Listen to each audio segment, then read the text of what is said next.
Alors, il faut savoir que dans l'Ancienne Alliance, la justice sociale est vraiment fondée sur le souci du pauvre. Et donc, avant les évangiles, avant le Nouveau Testament, eh bien, déjà, le Pentateuque est une action, dans le Pentateuque, une action juste, et celle qui n'est pas simplement de type éthique, mais celle qui va respecter le pauvre. Et les pauvres, tout ça pour faire vivre l'alliance. Les pauvres manifestent une écorchure de l'alliance.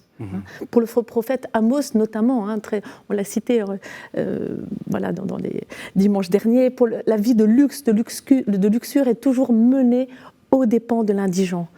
Chez Jérémie, on va retrouver la même chose dans le contexte de déportation à Babylone. Le texte dit « Les méchants ne craignent pas le Seigneur, donc ils ne respectent pas le plus pauvre ».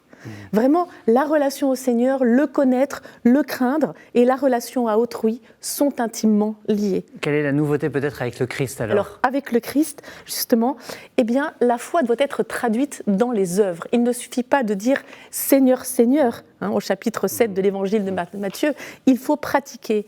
Ce qui est intéressant, notamment dans l'évangile de Luc, il y a une attention particulière à la dimension économique, à la dimension des ressources, du partage, etc.